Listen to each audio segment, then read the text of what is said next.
Welcome back, everybody, to Late Night at the Movies on the Late Night Chat Network, your first stop for pop culture talk. I'm your host, Nico, and joined with me today, we got our co-host, JT, and Julie Mack. What's going on? What's up? And this is a great, long-awaited episode. I've been very much been looking forward to this.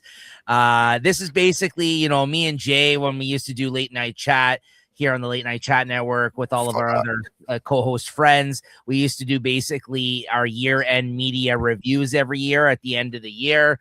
And, we stupidly chose to do this just before the holidays every year prior to this now. So, we kind of took it a little bit of an easier approach here for us instead of doing it at one of the busiest time of year for most of us. Between work and school and responsibilities and everything else that people have going on in their lives. So this year we chose, and last year I think for that matter, but this year especially, we chose to do it in January, where we actually would give ourselves some time to actually watch some of the films that came out at the end of the year or catch up in some of these past years releases. And yeah, I think moving forward, if we were to continue this is definitely, I think, the approach we should take next year too.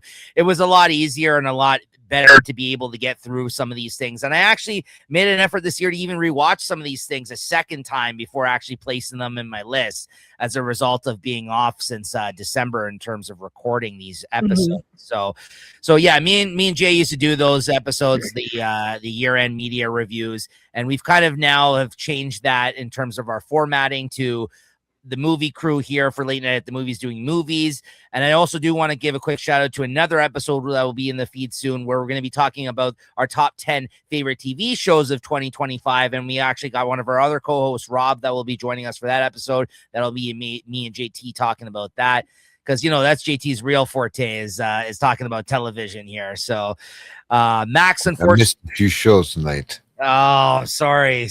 Yeah, but that's I'm sure you'll catch up. That's 2026 shows, Jay. We're talking about 2025 when we do that episode. Yeah, no worries. But Max, unfortunately, our other co-host at Late Night at the Movies, was not able to join us here today. I do have his list that he sent me that I'll be looking for the first time here while going through our picks to kind of announce them. And when he does come back next time, when we do another topic episode, we'll catch up with him and he can further elaborate on any of his picks, because I don't want to speak for him here in that regard. But I will shout out his picks as we go through, because, it's only right. He unfortunately had to cancel last minute for this episode, but he is our fourth co-host here on Late Night at the Movies. So, but yeah, 2025 in terms of films, I don't know how you guys felt about it. I thought it was actually a really good year. I was even looking back at last year. There's some bangers. Yeah, I was even looking back at last year's picks, like our picks that we made last year. And even in comparison, this was just a much stronger year than last year was. I feel like, especially the fourth quarter. Coming out of the summer, there was some real strong contenders that I think made my list that came out these last few months. That I was really surprised by. Some I was really looking forward to anyways. Others that kind of just jumped on the list that I didn't expect to in the second half of the year. Because if anybody even wants to go back and check that video out, we have a video out in the feed where we actually did a mid-year favorite 5 so far of the year, top 5 list. And I don't know how many of those made my final list here. I think you know what? Actually, I think most of them still did, actually, if I'm not mistaken. So we'll get into it, though. There's definitely a couple that made the list for sure. I remember that mine was not super strong, and I think I agree with you in that the latter half of the year seemed to have stronger material. Absolutely, yeah. Well, usually, January, February, they aren't known for good periods that that studios put out releases, right? Historically, they say that all for the summer or after the summer as a award contender season, essentially coming into the end of the year, and then also Christmas being a big release date for films as well. So in the past, me and Jay haven't even really been able to talk about a lot of these late releases, because we would record our year-end media review in December, right? So this kind of gave us an opportunity this year to actually see some of those releases and come back here in January and talk about it with you guys. So I'm really excited for that fact too, because there definitely would have been some movies that did not possibly make my cut here at the end of the year that I wouldn't have had time to see. So I'm really glad about that. So Yeah, so we're gonna give you our top 10 favorite movies of 2025. I'm sure we have stipulations about our list we may want to get into and explain about where the placement of things are. But let's if any of you guys want to start off with honorable mentions, let's start off with any honorable mentions first and foremost. Anything that maybe did not make the cut. You're saying no, Julie? I don't have any honorable mentions. Oh, Mine really came down to the wire. I was struggling to get my last like 2 picks in because I know that there's stuff that I just didn't. I missed the ball or Drop the ball. Drop the ball. Thank you. That was a JT. I'm correcting you. What the fuck just happened there? It must be late. 1:00 in the morning. What do you want from me? Little inside baseball moment. It's 1 a.m. The last 2 things I wanted to watch, I didn't have time to I know they would have made the list too. Like I think that they would have, but I didn't get to see them. So I kind of struggled to get my last 2 on the list. I'm like, they're okay. They were stuff I saw last year that I liked, but I don't necessarily think that they're really critically acclaimed. I seen a crazy amount of films this year, at least what I logged on Letterboxd or remembered to. I don't know if there's any I missed, but I have 61 films that came out in the year 2025 that I watched. Yeah, that I have logged on Letterboxd. Yeah, that's right. I made a list, and you know what? I can probably pull that off in TV shows. I made a concerted effort this year while doing this show to kind of try to go out to the theater, watch things I wanted to watch in theaters, and actually go out of my way to even maybe watch some films that I've heard that may make the rounds on in terms of Oscars this year and award season. So yeah, I for one, and let's be honest, like as busy as I am, as well as all you guys, the way my life is, I may have had more time to fit things like this in comparison to a lot of you guys. I know, Max, like the last end of the year wasn't probably able to see as much as he probably wanted to see it as he took time away from this show. And Julie, I know you always, you're in Florida halfway across the planet. Yeah. They don't have movies over there. But yeah, we did. They don't have movies.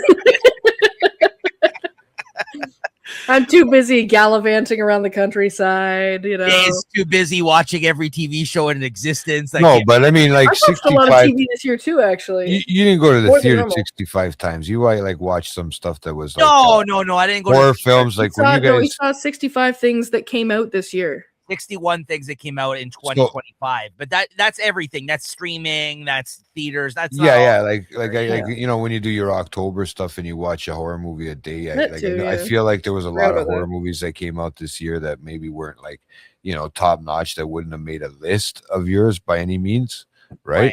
Yeah, but there may have been more that I didn't log. I mean, I know I've watched like 600 and something, 600 fucking episodes of stuff, right? All together combined. Well, there you go.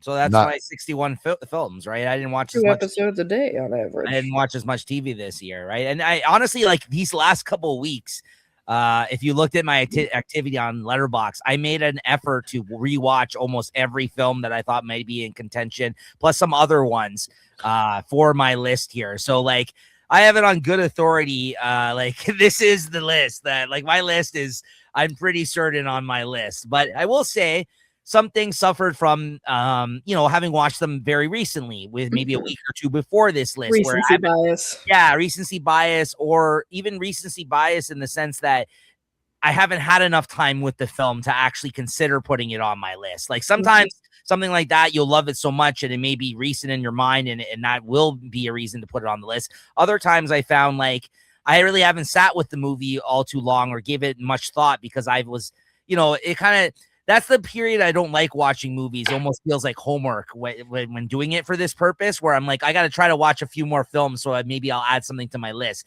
Then sometimes it feels forced. It doesn't come as natural, I feel like, to watch in that regard. So that's just my feeling towards it. So there's some things I feel like could have made the list that I made an effort to go out and watch that I just really haven't had enough time to sit with it and put it on there. Which you watched 5 fucking movies on the 14th. Yeah. Yeah. A big movie day for you. Yeah. There was some times where that was going on, right? I had just had things playing in the background constantly. Dedication. Yeah. So yeah, so I wanted to state that before getting into the list, at least in my experience prior to doing it this year. This is one of the first times ever I've actually rewatched a lot of the things in the list, though. I usually never have the time to do that. Yeah. But after we rescheduled the show a couple of weeks ago because someone had to drop out last minute, the first time around, I won't say who. He may be on screen with us right now. It actually gave me an opportunity to rewatch some stuff, so I was kind of happy and fortunate. As were you, from what I hear, Jay. You said you were able to watch some things leading up to this episode here today. You didn't get the chance to watch, right? Well, yeah, I got to kill a few things that I've watched. I don't know if I've watched 60 brand new movies from 2025. I can't say that. Nor did you have to. I'm just stating that's what I watched. No, it just tripped me out because I mean, it seems like a lot, right? But I mean, I think about it too, right? When if I turn it the other way around and I flip it the other way, I just didn't see that there was that many movies that were out there. I don't, like I said, I don't go out looking for the movies. I go out looking for the TV shows more than anything, right? Yeah. So, but I got to watch a lot in the first little part of the year, and then even now I got to kill a few good ones. I waited till some of the Golden Globes just to see what was going on, right? Yeah. And what was like the hot ones to watch this year, because me, like I said, for me to sit there and go through a 3-hour movie is kind of rough for me sometimes, right? So, but some of these ones that I got to fit in there when I was under the weather this fucking last couple, it was easy to get. It was easy to watch and fun to watch, right? Because it's like they came out near the end of the year. I had them on a list, right? But never crazy, like so. I got to watch a lot of movies and stuff like that too for the show and stuff, but yeah, maybe not everything that came out in 2025. Okay. So then, without further ado, Jay, did you have any honorable mentions you want to mention before we get into it? That just didn't make the cut?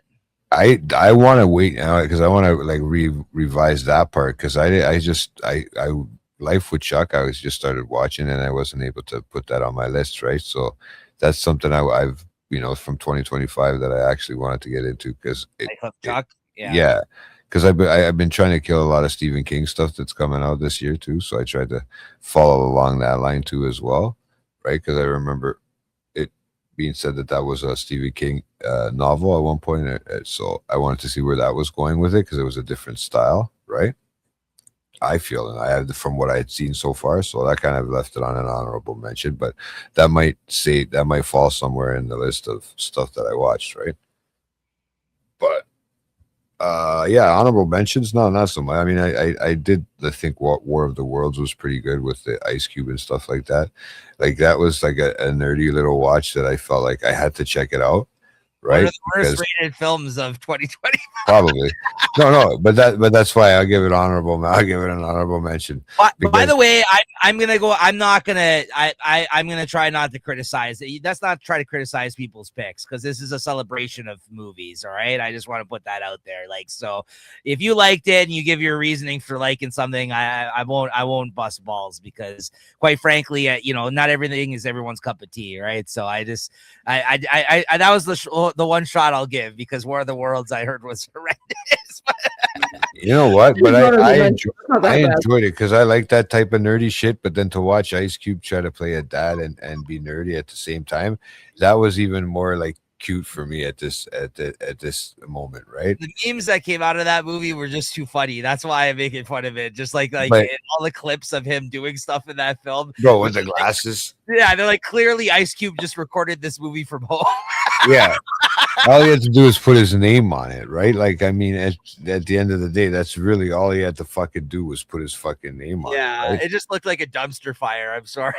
No, and I mean that War of the Worlds, that was probably the worst way I've seen it done. I've seen it done as a TV show much better. I've seen it done as a fucking older movie so much better. Yeah, like where the graphics weren't as good, and still this one fucking was like, But sometimes that's such good for such a laugh, though, that you definitely do get enjoyment out of it. Like, but it helps cleanse the palate. Yeah. Like, it helps cleanse the palate of so much shit that I watch too. Like, there's, it just helps you refresh that. You know what?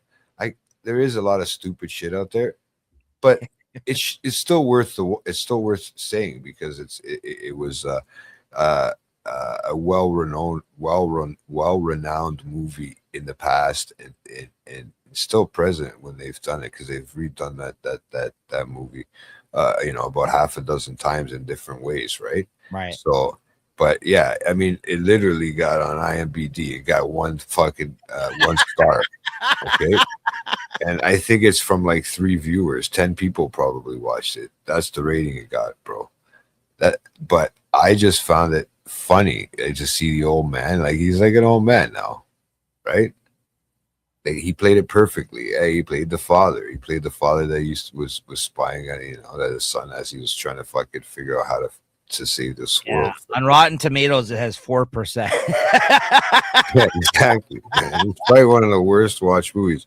But this is what I mean. Some of these corny movies like this, they're guilty pleasures. Anything that's got to do with sort of space is sort of my nerd go to when I want to see something. And I thought, I thought I've seen this guy in everything from the being so cool and shit, fucking smoking joints, fucking in Friday and stuff like that, back and doing that kind of stuff, and Boys in the Hood to doing this. Right? It was fucking crazy. It was fun to watch. Letterboxd has it listed as it's probably worst viewed movie. 1 is the most picked. 1 star is half a star I think is the most number 1 picked thing, and it has a 1-star average rating on Letterboxd. JT put it at 3 stars on Letterboxd.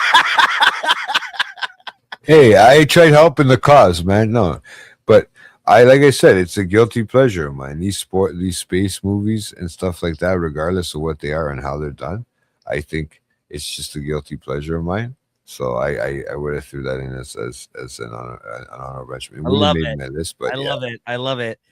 Because So yeah, that's where I went with that one. I said, I'm gonna just fucking throw that out there for an honorable mention. But I mean, all the fun stuff like Lilo and Stitch and fucking those ones I got to see with those ones I'll give even a fucking honorable mention to, because Lilo and Stitch I thought was a cute movie with fucking.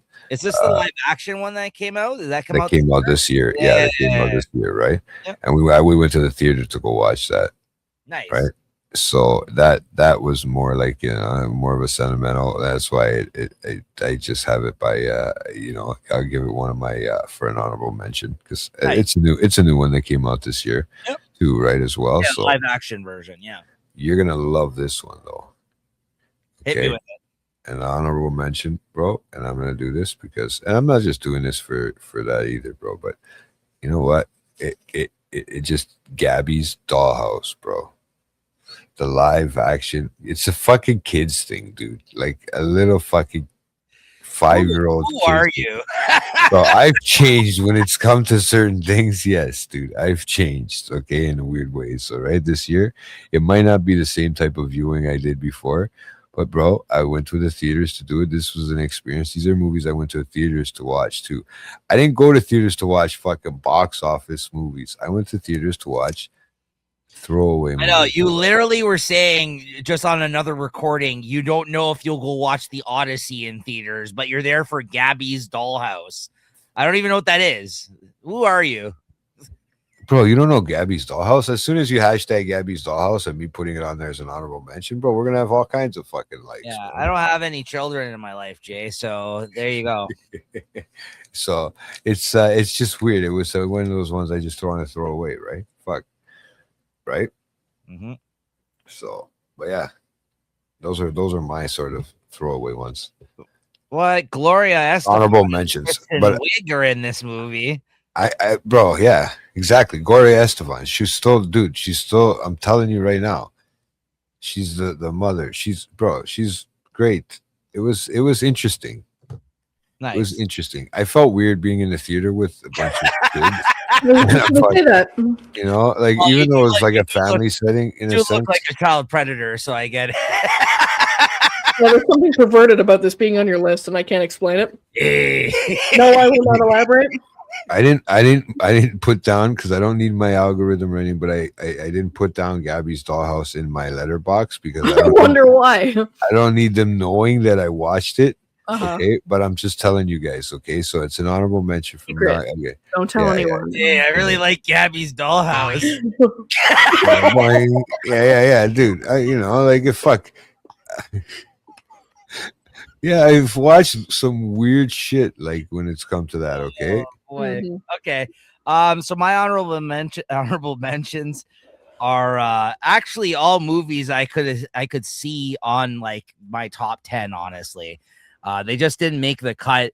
If anything, I would even have like a really well-rounded top 15. Honestly, I was really happy with a lot of movies I watched this year, but I gotta say one that definitely deserves a spot on the list. And this is one I was referring to that I just watched last week because I've been continuously putting it off. If we kept our original recording of this show from a week ago or whatever, I wouldn't have even seen it.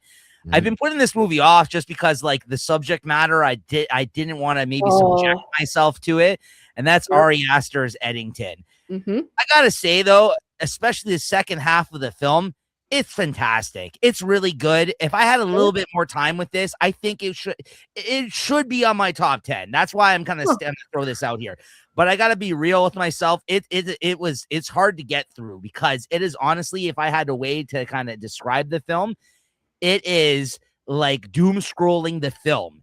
It encapsulates every terrible thing politically or socially or just like that was happening in the world throughout the pandemic period. And it shows you the ugliness of both sides, the left and the right, and the society as a whole, seen through the lens of like an Ari Aster anxiety-filled ride as he likes to take you on in his films. But it's super well done. The craft is always there. He's a great director.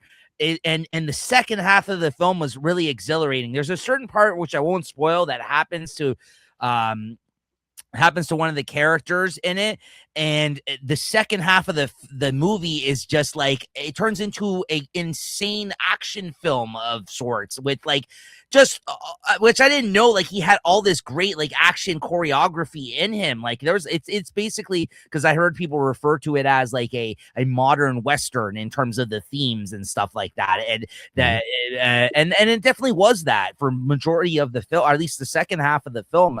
I understood that reference about it, but the first half especially just dealt with so much ugliness that's going on in America, and just like it's just a scathing look. Like I said, it's doom scrolling the film. It encapsulates every single thing and hits you over the head, scene after scene, like and all this terrible stuff that we all remember from the pandemic that we experienced. All these views. What I do like about it though is he isn't ragging on anybody specifically. It's just through the lens of like, this is just a bunch of bad shit that we were dealing with in society, in the world, in the States, in the South, or wherever. Like they just like, but it's just like it's honestly puts you through the ringer experiencing this film and watching it. It's a tough watch, like in that regard. But again, so well done, and I think if I were to revisit it, I think it would have made my top 10. It's just like the more I've thought about it, I really did want to add it to my top 10, but there's some things here where I'm like, I just got to be real with myself in terms of my enjoyment of films. And like on a craft level, it definitely deserves to be on here. And the next time I watch it, which is kind of the case for a lot of Ari Aster's films, I'm sure I'll find like a whole new appreciation of it now that I kind of know how to approach the film, what it's about, what to expect. But yeah, it was a difficult watch just because like I'm like, oh really, we're gonna focus on this, and that's why it took so long to I'm like, I don't want to fucking watch a movie that takes place during the pandemic, and like, you know what I mean, and especially through the lens of Ari Aster, who like it's very anxiety ridden throughout the whole thing, right? So, but it's well done and it was good. And great performances. Pedro Pascal's really good in it, and so is Joaquin Phoenix. So good. And there's a lot of some sick, twisted, like humor in it as well. Like he kind of likes to put in his movies too, I would say, by the end of it. So definitely deserve it of being on the top 10. I wanted to make that clear. Just didn't make the cut. F1. Another really great, enjoyable film that Brad Pitt stars in as a race car driver who ends up going to F1, who was in F1 early in his career and then ended up getting injured. And then he never ended up going back. But then he kind of started doing NASCAR and every other basically circuit of racing that exists. He just never ended up going to F1. And then later in his career, his buddy needs his help. He started his own racing league and he wants to bring him in to help him maybe get a trophy, and he knows it's like the one thing he hasn't been able to conquer essentially in the world of racing. So he ends up coming back, and this is just one of those movies that, like, having the Brad Pitt behind the film, like the star power of a Brad Pitt at this point in his career and the choices that he makes these days, you need somebody of his star magnitude in order to have this film be successful and be the thrill ride or the fun part that it was. Like, you need that type of guy, like a big star to the only other person that could have done this really is like Tom Cruise, who did his last movie with this director, which was Top Gun Maverick, which was excellent. This is just another great like racing sports film, action film, like in a way, like with Brad Pitt as the star. I just wish that it just didn't make the cut for me because some of the story choices I thought were not as exciting as they could have been. And obviously you kind of fall into some of the tropes of the usual film like this, but it's still a very, very enjoyable film, really well shot. And again, another movie I feel like that could have made the list if I sat with it more as well. But I did watch that movie twice, I feel like, in preparation for this. I watched it a second time. And then finally coming in and probably number 11 that just didn't make the cut of my list, but again, in presentation and look alone. But as you guys know, I'm just not a huge fan of this franchise, so I couldn't put it on my top 10 at the end of the day, and that's Avatar: Fire and Ash. My favorite entry in the series. I was actually all in watching this in the theaters. I really enjoyed this. You can ask Christine, who's a huge fan of this franchise. We went to see it. She was in awe and enjoying the whole film. But this one is like... Did you watch it in like an IMAX? I didn't go in IMAX. See, that's the thing. I didn't see an IMAX, which is the way to see it. I didn't see it in IMAX. I just watched in my little small theater. If I'd seen an IMAX, maybe it would have made my top 10, quite frankly. It's still amazing looking movie. Even not being in IMAX, the animation's great. And the story, they bring in this new tribe, the fire people in this Avatar saga.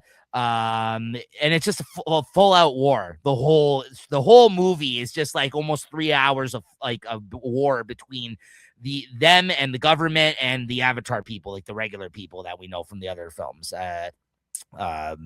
That tribe or whatever they're called. I forget. Julie, I'm sure you know the name. I can't remember. Na'vi. Yeah, thank you.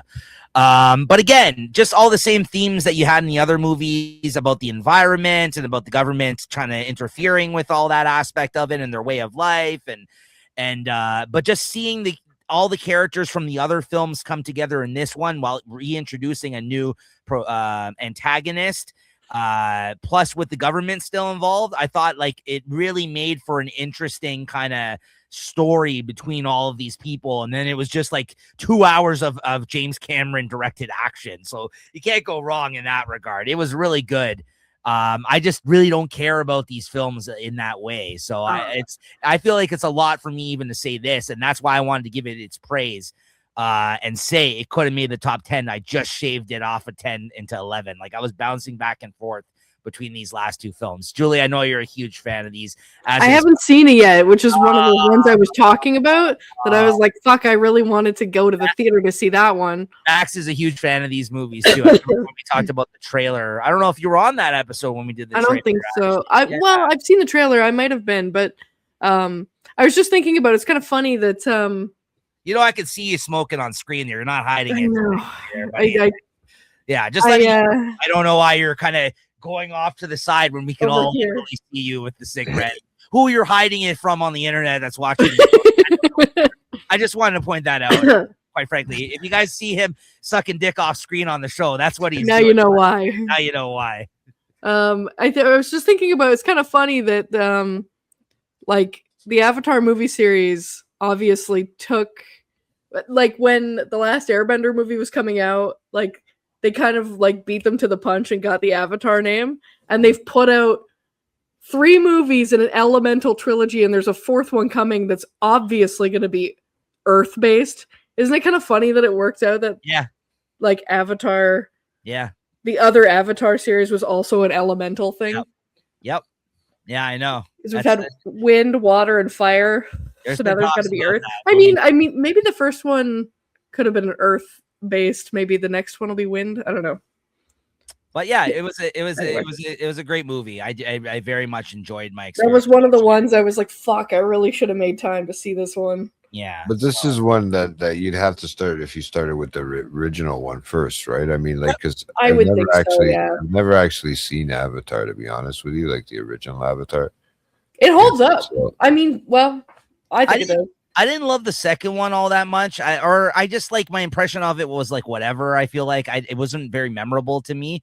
But Christine's always liked them. But it's also like because the gap between 1 and 2 was like 10 years or something ridiculous like that, because they didn't have the technology to film underwater or something prior to. I think Max was talking about it when we talked about the trailer, when we talked about it here on the channel last.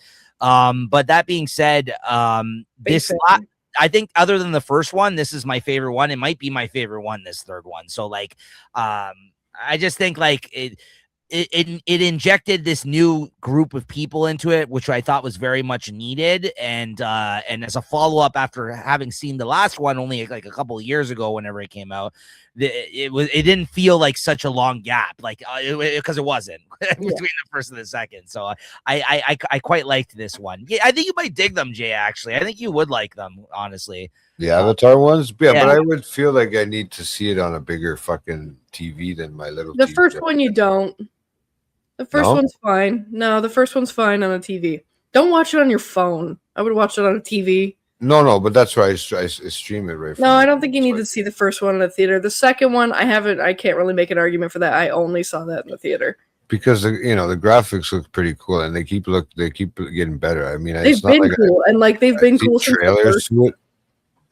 Yeah, I've seen trailers to it, and then everybody does talk highly about it. But it was like something that never fell into my radar of types of movies to sort of too nerdy for you at the time. Well, as a science, like I said, I'm more into the science fiction, like the more reality based stuff is just a science fantasy and stuff like that, or whatever. This one, I understand what you're saying. Based, like how it's more based. This is very fantasy. So fantasy based, right? In a sense, like there is some corny. I would say it's sci-fi-ish, though. There is some fantasy stuff that I do like weird fantasy stuff. Like, well, that sounded weird, but it's not Harry Potter though. It's like space exploration.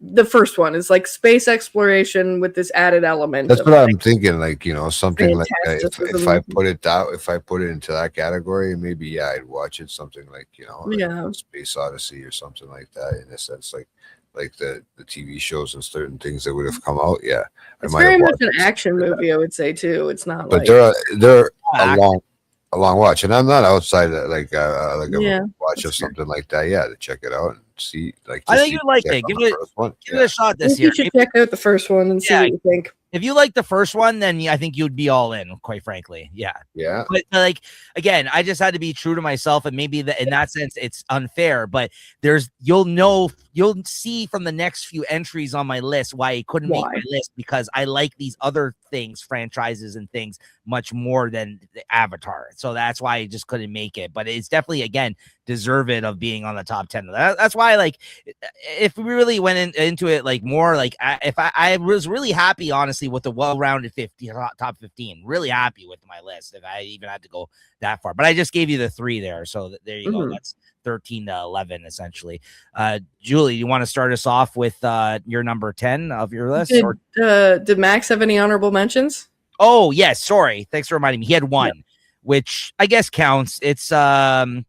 It's basically he put The Whole Bloody Affair, which is the reissue of Kill Bill 1 and 2 that they put out in theaters this past year. So, it's repackaging. It's not new, so it is kind of deserving of an honorable mention spot. That's a great way to put it. That's a great pick. I didn't get to see it, so I couldn't have put it on my list. But yeah, he went to see it. So he put honorable mentions Kill Bill: The Whole Bloody Affair 2025 film for his honorable mention. So there you go. Okay. So do you want to start us off? Sure. I can't remember if I sort of got into it. Like I said, my last 3 on my list, it was like I could sort of take them or leave them, but in the interest of just making a top 10, it's where I landed. Like I was saying earlier, there was a couple of movies I was really hoping to see before we did the show, but I just didn't have time to get to the theater to do it, or like they didn't have it at the theater at the time, whatever. Like unfortunately, I missed out on a couple, Avatar being one of them, that I really think would have ended up in my top 10, but probably okay. It doesn't work out. I very much think it would have. Yeah, it would have been, for sure. It would have been, just because I love that franchise. But I don't know if you might remember I mentioned this movie, California King. You guys remember I talked about that one? I think that it's not super well received online, or maybe not. Maybe Parth just really didn't like it. I was about to say Parth is the one that really did not enjoy it. I remember. I don't think that was good. I think I just kind of had a soft spot for it because it sort of reminded me of that Scott Pilgrim kind of indie movie feel. That I'm like, okay, nobody's really doing this type of shit anymore. It was just a nice little throwback thing. It's not like a fucking amazing movie by any means. I just think it had this little quirkiness to it that not a lot of people are really leaning into anymore. Like stylistically, it's, I guess, maybe a little outdated now, but it reminded me of stuff that I liked that was kind of that same kind of genre in a way, with Scott Pilgrim being one, or like maybe like Napoleon Dynamite intro feel. Just kind of like, I don't know, this indie movie feel that I feel like you don't see too much of anymore. So it's not like super critically acclaimed or anything. I don't think it's like absolutely wonderful film, but it was fun for me, so it's in my number 10 spot. Okay. Nice. Jay, your number 10? I took with Bill Skarsgård there. I took Locked, with the one where it's just really him filmed and locked in the car. Oh yes, you with remember Anthony Hopkins. Yeah. You told me about this one, right? Yeah. I watched it this year. This is something that I watched, and I decided, I found it really interesting. I mean, it's not like highly rated. It's probably like a 3 or something like that, but it was interesting because what's the plot about this again? What happens exactly in this? You remind me. He goes to try to steal the car, and he gets locked in there, and it's controlled by, and really all you hear is Anthony Hopkins' voice, bro. You don't hear anything else. He starts messing with them essentially. Yeah, and he's driving the car. The car is getting controlled completely by Anthony Hopkins. Right, and he's trying to get out of it, and everything they do it so that they can send electric shocks through it. It was really interesting, considering it was only the one Skarsgård in there. It was at the car. It's and just Anthony Hopkins' voice. Like, I mean, this guy he doesn't have to leave his bedroom anymore to do anything because he's just getting that old, right? So he literally, but he showed up in it, and at the end, it was, I'm not gonna spoil it, but yeah, it was, I found it to be an easy watch. It was fucking something that I wanted to check out some new movies this year, so I decided so I threw it as my number 10. That's the one I picked for that.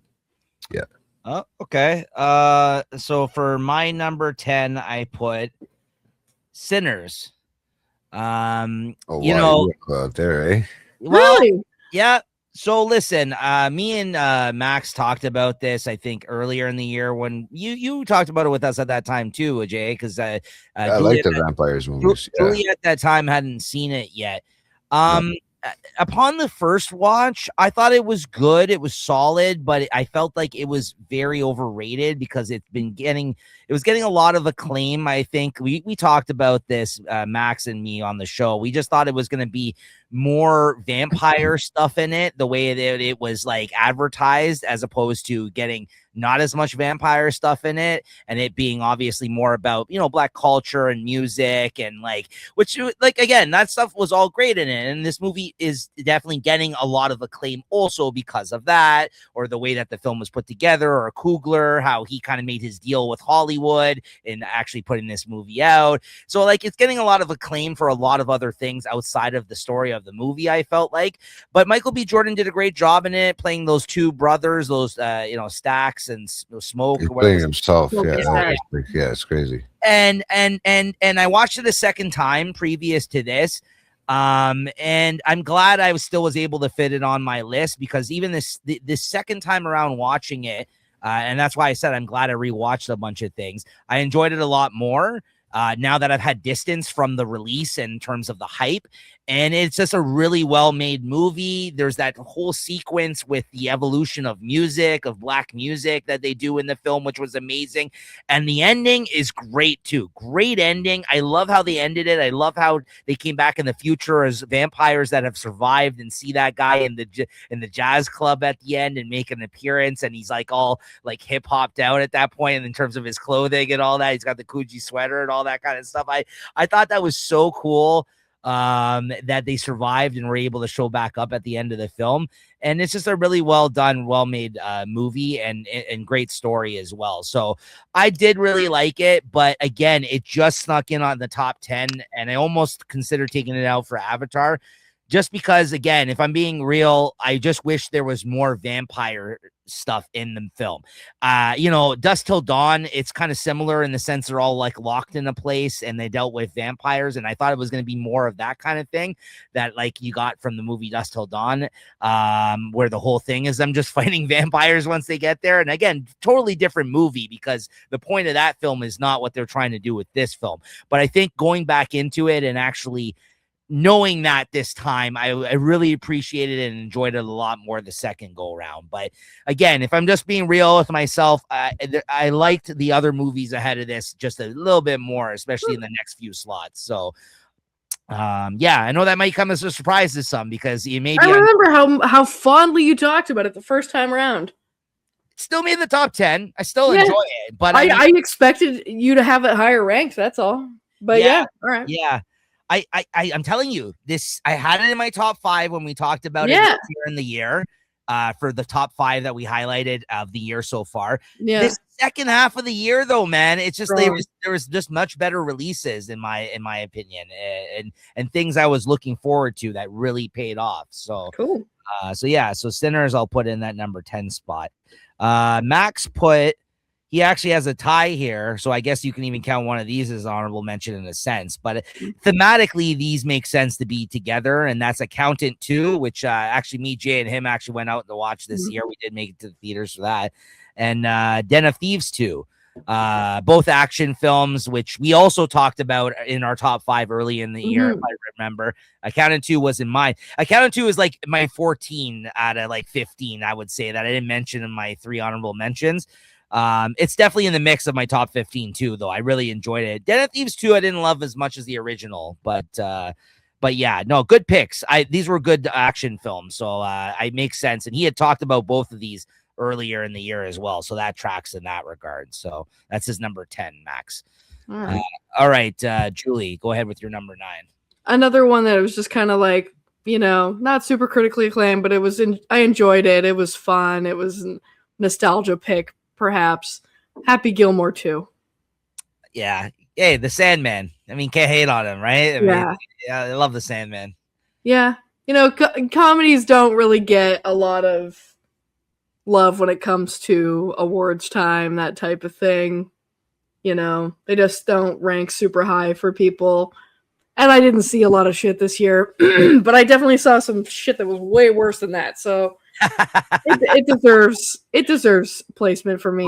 Love it. No, I love the shout out. Fun. It's okay to have fun. Absolutely. Yeah. Absolutely. And it was star-studded, to say the least. Absolutely. Everybody showed up in that movie. It didn't need as many I think we had a similar criticism of like, they didn't have to do this flashback thing. We've all seen the first one, of course. That's why we're going to see the second one. That's the one thing I wish. Yeah, we did talk about this, that they didn't do as much of. Like, you didn't have to have as many callbacks. You didn't have to spoon feed it to us. We understand the references. Everyone's seen Happy Gilmore. But I mean, again, to have all those people in the film, the friends of his, like personal friends of him, like in the movie, though, it seems like he's like a lot of fun to work with, and I can't hate on the guy. I love Adam Sandler. So I never got a chance to watch that one this year. I had you didn't see it? No, I didn't get a chance. There's two sequels that I wanted to, or like that was a remake and a sequel that I wanted to watch, but I just didn't. It wasn't mind blowing, but it's fun. It's fun to relive it. Sandman gave us our childhood movies, you know. I was seeing little snippets here and there, and I was like, you seen reels, and I was like, I mean, I just didn't get to sit down and watch it this year. Yeah. Right. That's the only thing I feel like I really missed out on. The fun, something. Put fun it on a lazy fucking day when you know. At least for me, yeah. Yeah. Right. So. All right, Jay, you're number 9. I still remember in the beginning of the year I was watching the Gorge. I watched that Gorge with the two. They were on the two sides of the hill. So that one there. That snipers, right on each. Yeah, side. It was part of my. Yeah, it was part of my 5. So I'm gonna keep it in there. But I thought it was cool. There were 2 snipers on each side of the side, but they kind of from a distance. It was a weird one. It was a weird one, but it was a fun watch because it was interesting how they were going to try to figure out how to get to each other. And the thing was they had a hard time because they had like people trying to keep them from getting to each other. All right, so you get some wild picks, brother. Yeah, this is Miles Teller and Anya Taylor-Joy that were the interesting leads of this movie. Yeah, and that how those fall in my radar just because of and I guess an algorithm on my app that I have, so it's just kind of following it. So it's like kind of cool that you get to see these things. Otherwise, I don't have the very outside the box. Yeah, you know. That was that an Apple movie? It was a streaming service movie. I think it was Netflix, if I'm not mistaken. Yeah, okay. If I'm not mistaken. I don't like it. Like I said, it's just one that I get from my apps. But it was good. It was a love story. At the end of the day, it was kind of like how would you classify that if it's kind of serious in a sense where it's like I guess action in that way. So an action, how would you call that? When an action and a kind of like a love story type of thing to the finish, right? They're trying to figure out who they are and they're trying to communicate with each other. No, it's Apple. It's Apple. Yeah. Is Apple? It's an Apple film. Yeah. Yeah. Yeah. So So that was what, number 9 there? Yeah. Yeah. Okay, so next up, my number 9, Predator Badlands, coming in at number 9 for me. I had a hell of a lot of fun with this film. I'm so happy that the Predator franchise is back. I actually didn't see the last installment that went straight to streaming services. I think it was on Disney Plus. It was called Prey, but I ended up seeing Prey in preparation of having watched this one because I heard that's the first film, and that one takes place long before the events of that one. That one took place before the time of the original Predator film, and Predator Badlands is like in the far-flung future, probably like maybe the furthest that they've gone out for one of these Predator movies. And Prey was like about like a tribe or whatever, and a predator coming and infiltrating their people and like natives essentially. And then obviously you got Predator for Arnold Schwarzenegger and those other ones, which are more modern ones taking place in like the 80s and 90s and stuff like that. But this one was in the future, and for the first time ever, a predator was the main antagonist of the film. So it was really interesting. I mean, as far as I know, I mean, I haven't seen all the Predator movies, but I've seen majority of them. And I feel like this is the first time where the focus is on one of the Predators. And the story is like, it's definitely like one we've seen before. It's a familiar, tried and true type of story where he doesn't get along with his father, who expects more of him. He's like the runt of the family. He's the one that isn't really that they don't want to let into their clan essentially, because he doesn't think that he's good enough. And his brother is his big brother who looks out for him and tries to train him and push him, but in a more positive way than the father does. And at the start of the movie, the father ends up killing the brother when he tries to defend his brother, because he's basically saying like, you know, you have to duel me to the death, or else you're not good enough to join this clan. And he escapes in a spaceship pod and goes to this planet, which is essentially like this death planet. Everything on the planet can kind of kill you. The plants, the insects, the animals. Like it's like a deadly planet. And then it's basically him trying to survive and try to bring the head back of this creature to prove himself to his father. And then he becomes basically Arnold Schwarzenegger at the end of the movie, where he's using parts of his environment and fashioning them into weapons in order for the final showdown against the antagonists of the film. And it was a lot of fun. And there's what are those, like the robots from the Alien universe in it, the synthetics in the film. Or no, I think synthetics, is that Blade Runner, whatever the hell they call them, an alien in the Alien movies. But there is one of those characters bridging the gap between the Predator and Alien franchises. That's played by Elle Fanning in the film, and she was great in it too. And the way it ended, there looks like they're shaping up for it to be a new Predator versus Alien in the future, because the Alien movies are good again. The Predator movies, in my opinion, are good again. They have good directors behind them that believe in the franchises, that are helming them right now. And I'm very much looking forward to what they do next, Jay. I haven't watched Alien Earth yet. I haven't had a chance to watch that this past year, but I'm really, really excited about like the promise that this movie kind of made and like where it's going as a franchise now. So I had to put it in at number 9. It was a lot of fun. Very tropey though, very Disney-fied in the sense that like some of the action and tropes of the film. I was going to say, is it anything like the old ones? Like, yes and no. They definitely, there's some nods to the old one. Like I said, there's a whole scene at the end which is straight out of like the Arnold Predator, like the way they went about it. But it's the Predator that's the main character, not a human though. So that's what's kind of fun about it. But you know, some of the tropey stuff, like you can see coming from a mile away in terms of the story beats. It's very fan servicey, but I liked it. Sometimes fan servicey works for me because I'm like, you need to get a good fan servicey movie sometimes to resurge to get us back in. Exactly. And I have really high hopes. I more put this on the list for the promise that I'm looking forward to the future of the franchise as a result of this film now. Like I'm really excited for it. So I dug it. So that's why I thought that the whole television show, that's why I was always wondering if that's what it was going to kind of be, if that's where they were going to go with this. Right. Yeah. It looks like it. It looks like it. Yeah. And then the director has already expressed that Arnold could show up in the next one for who knows, right? That he kind of threw that out there. So I'm like, oh, that would be crazy if Arnold shows up. Yeah. So Max's number 9 was Materialist, which I know he wanted to see. So it looks like he ended up watching it, which was the like a romance movie, I guess. What do you call it? Not romance. Romantic comedy? Romantic comedy, thank you. Yeah, starring Pedro Pascal, Captain America, Chris Evans, and Dakota Fanning, which is one of his favorites, I know too. So that's his number 9, Materialist. I also saw that movie this year. Yeah, you guys to see that one, Materialist. That was one of those ones I didn't get a chance to see. I heard it was really good with the Pedro. He was really looking forward to watching it. I know, so I'm not surprised to see it on his list. I remember he said he wanted to check that one out. So. Yeah. So that's when it came out halfway through the year, right? Yeah. Okay, Julie, you're number 8. I put down. This was an earlier one from. I feel like it was January or February. It came out, that Last Breath movie. Oh yeah, the one with the divers. Yep.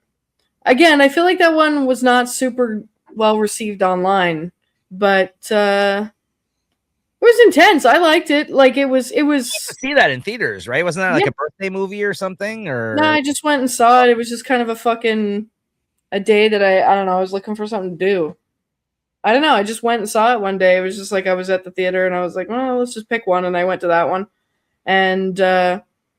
Yeah, I don't know. It's kind of a mishmash weird cast that you have Woody Harrelson and that Simu Liu. Yep. But I don't know. It was good thriller. It was intense. Like it was really Yeah, I don't know. It just kind of hit for me. I can see why not everybody fucking like the kind of a slow burn maybe. Like it was just like they were just underwater trying to find that guy. But I don't know. I liked it. Nice. Yeah. What he can do no wrong in our books. That's exactly. No, wrong. I like him. I like him. Yeah. I like them. I actually like that movie. Yeah. So where are we at? Number 8? Yeah.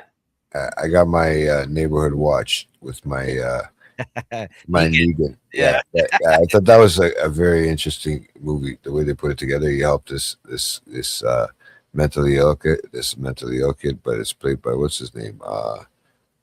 Dennis Quaid's son, Jack Quaid. Yeah. Right. And they get this weird relationship going where he kind of trusts him, and he helps him get out of some sort of trouble, like helps him through a lot of different things because he's lost certain things, right? And he's trying to help him out. He finds a missing woman because he knows something's going on, but they just don't know what it is, and they end up finding a missing woman. That was an early watch for me for this year, but that was actually really good. This was also on your last top 5 that we did halfway through the year. Actually, you had talked about it then as well. Yeah, right. And it's had to move because I have a lot more that I'd watched from earlier on that made probably closer to my number ones. Right. I know you love Jeffrey Dean Morgan though, Negan. I do. I like any type of character he plays. That guy. He was on Supernatural, the show she likes too. So like, yeah, that's why she really likes Jeffrey Dean Morgan. I can watch him in anything. I mean, I still watching him on fucking Walking Dead. You know, so I mean, he it's just I don't know, the way he comes off as a person. He's entertaining. He does that same sort of way in this one, but he's also He'll always be the comedian to me. He's genuine. Yeah, we talked about Watchmen this year too. That's right. Yeah. Sorry, go ahead, Jay. What? No. He's always gonna have that weird, like this one. He's got that sort of that badass sort of like vibe, but he's very nice and caring person in this one too, right? So, I mean, I don't know how many people. It was directed by Duncan Skiles. I don't know who the director is. I just don't follow that kind of stuff. But yeah, no, that would have been my number 8. I watched that one earlier, like I said earlier on in the year. I think I watched it, I think when I logged it, right? Mm-hmm. Or maybe just afterwards, because sometimes I forget to log some stuff, right? Yeah. Okay, so my number 8 is a movie that I watched with you two guys this year, and that's Superman. And, I was hoping that was going to be closer to your, I know. No, it's still, I mean, listen, it's still in the top 10. I loved this movie. That's the box office. I'm here with allies here today. The person that didn't like the movie is here today to bring us down, guys. We're all allies here. We all enjoyed Superman, I believe, when we went to watch it. So I'm surprised it never got any crazy nominations or anything. No, these are the type of movies that get nominations. This is super. No, I know. I mean, but listen, but they break numbers, right? Like they build stuff for visual effects. Okay, yeah, that's fair. Something or like set design, or not set design, costume design, something like that. It could get one of those. Something they might not really throw out as much. No, they had some different ones. One of those. Like I was surprised when they actually talked about the like other stuff, right? So listen, at the end of the day, through all the fickle fan kind of opinions about this film on all the Snyder Bros and whether or not you like this or the Man of Steel or what have you, any of those other films. We talked about Man of Steel this past year, I believe, on the show here too.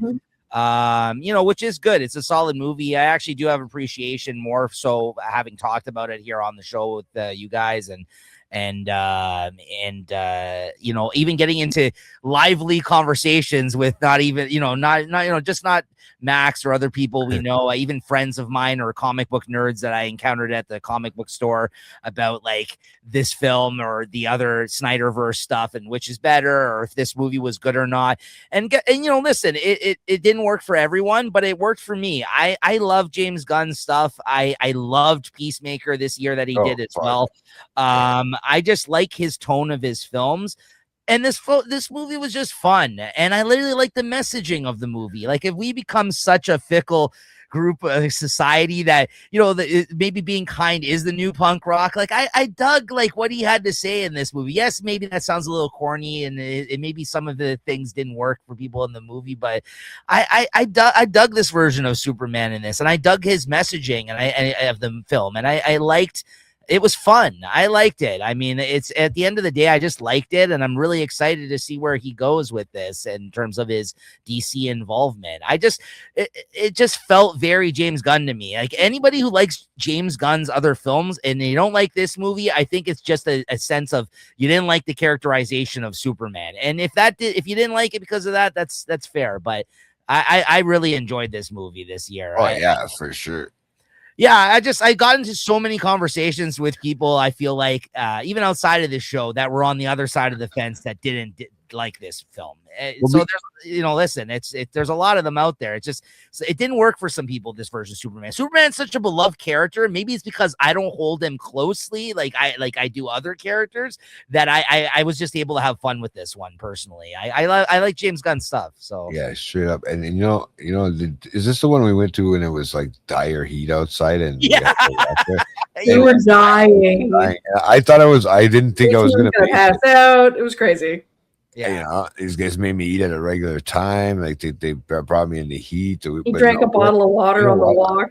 I really enjoyed, watching that too with you. That was cool. That's cool that I made your list, man. Yeah, it was fun. We all got to go out together and watch it. I also watched it with Christine. I actually watched this movie 3 times. I probably watched it more than anything else on my list here today. So I watched it twice in theaters, and I've watched it once since it's been out of theaters. So yeah, and I own it on Blu-ray. Listen, I'm Team Gunn. I like everything he does in terms of his tone for his films. Guardians, the Suicide Squad movie, everything. I'm a Gun fan. So yeah, that's one thing I'll agree with you. And I know you're not a big Superman fan at all, right? I know you're not you're more. But I'm a big James Gunn Superman fan. There you go. Yeah, there you go. It does, because it's a different style, right? It's a different tone. Yes. Because I know you're team Batman all the way, and so absolutely, you know, that's why we're friends, because we. That's right. You know, play it off. We always play it off each other, right? Yeah, there you go. So, now, if Julie wasn't Team Batman, she could complete the Trinity. If she was like Wonder Woman, well, she could be Batgirl. She could be the new Batgirl. You know, the one that's always drunk and partying all the time. We can consider her that. She'll be the new one, because that's the next one coming out. All right, and then Max for his number 8. There you go. He picked Eddington for his number 8. So. Again, as I said, it's deserved to be on the list. I think it was really well done. So it was interesting to see. I don't feel like he talked about it at all since he saw it earlier in the year, though. So I'm surprised to see it just from that standpoint on here on the list. But it is a really well done movie. So number 8, Eddington. Yeah, Eddington. That's the one you had mentioned too earlier as your thing, right? Honorable mention. Yeah, that's Ari Aster. I know how much he loves Ari Aster as well. So. Yeah. Julie, you're number 7. Count yourselves lucky that no Batman movies came out this year, bitch. Superman number 7. Nice. Go for Max. It's a fun movie. Yeah. It's fun. Yeah. And I don't even give a fuck about Superman. Yeah. It's a fun movie. There's nothing wrong with it. No. You went and you got us all free tickets to that one. I remember. I think it was that, right? Yeah, Julie hooked it up.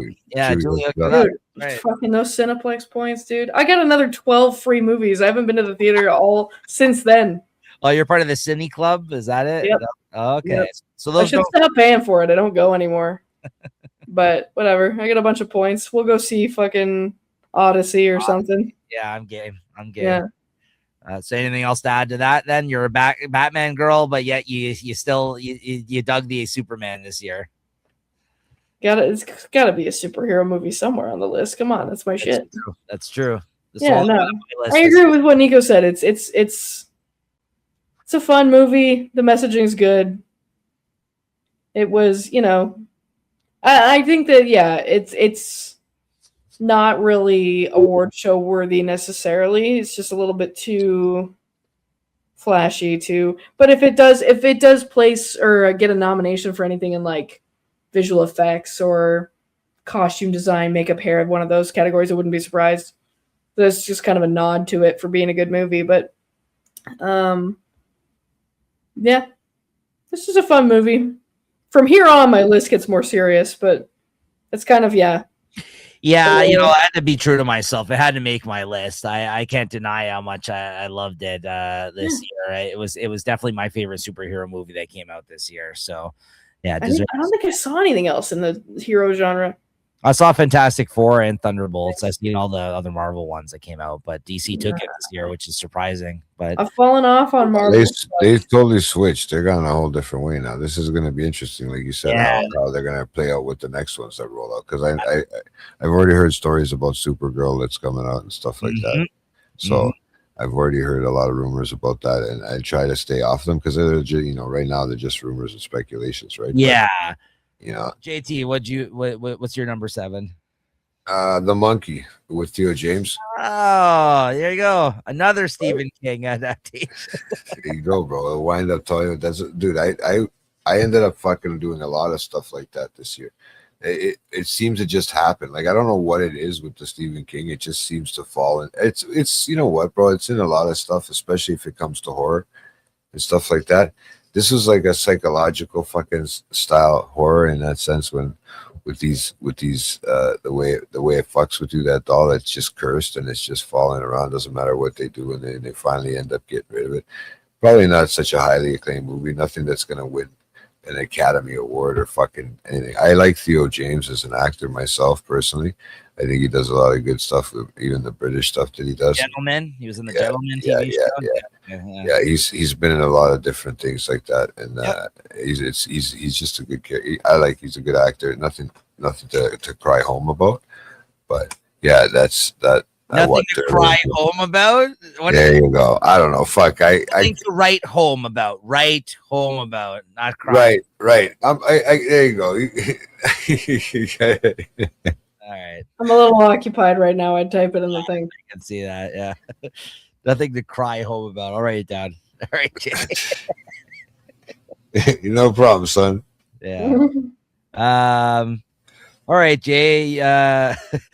You mentioned a Stephen King adaptation. I'm going to join you with The Long Walk coming in as my what is this? 10, 9, 8, 7. My number 7. The Long Walk, another Stephen King adaptation.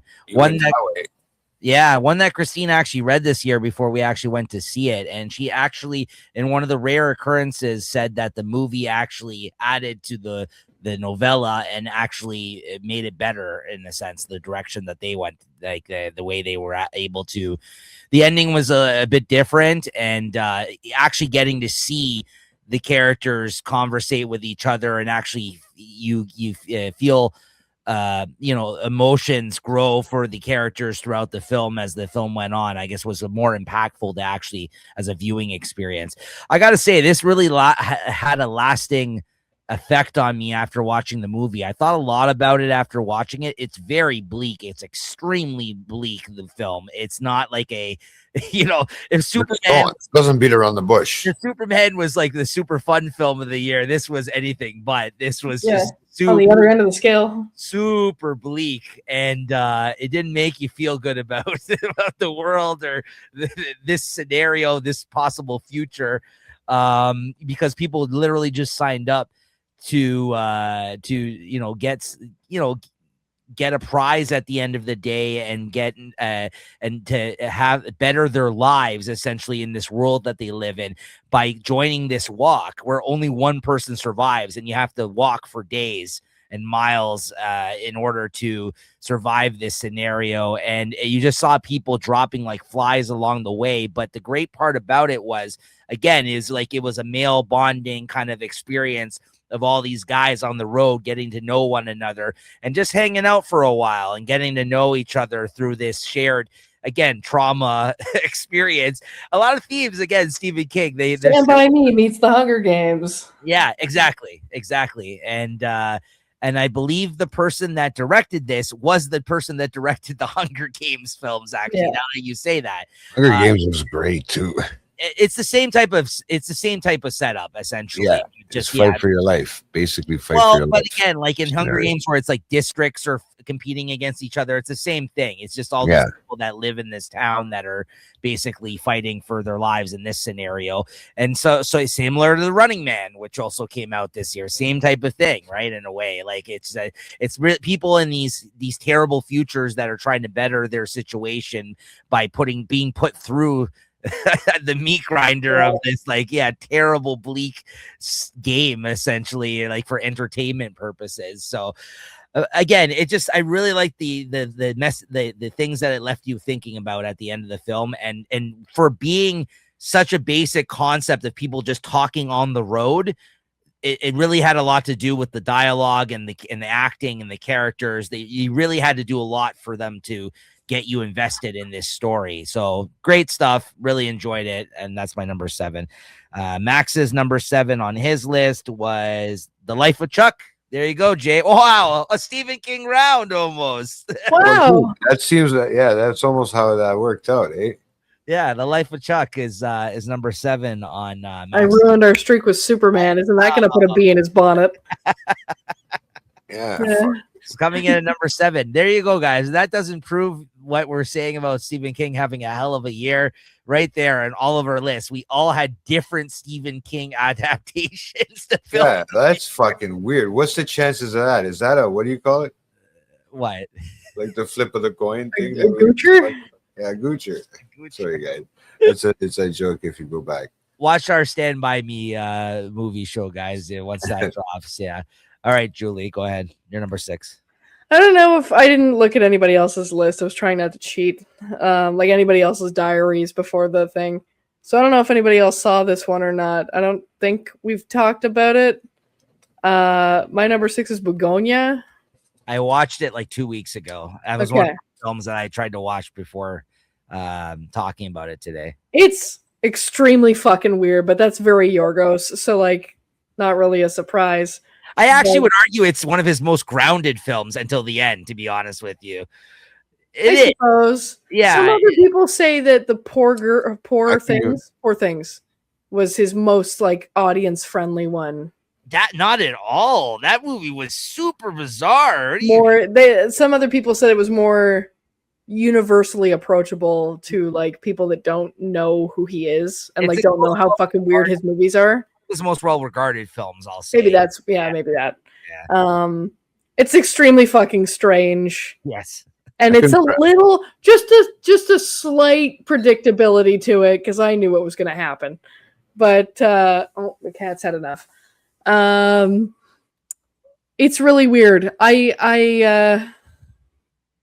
I liked it a lot.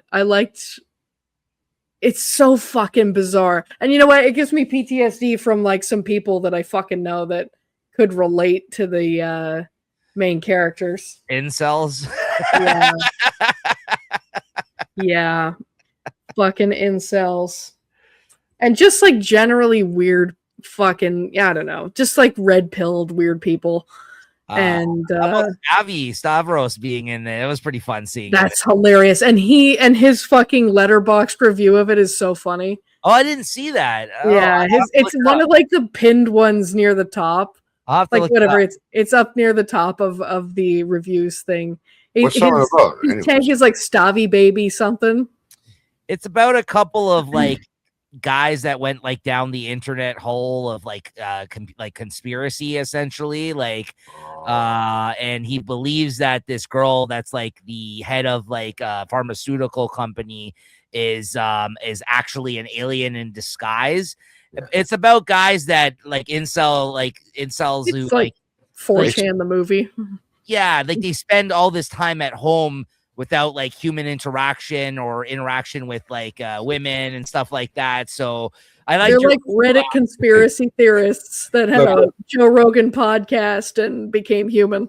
Yeah. So basically Emma Stone is an alien, and it kind of goes from there. Like, did you say Emma Stone? Yeah. Mm-hmm. Oh yeah, because it showed up in my feed of most popular films, right? Like recent like films that were uploaded, and all you see is like the video of it. Like it's not the video. It's not bad. I liked the it. poster of it looks like something is getting poured on. It's very strange. I couldn't even pronounce It's a name. wild ride.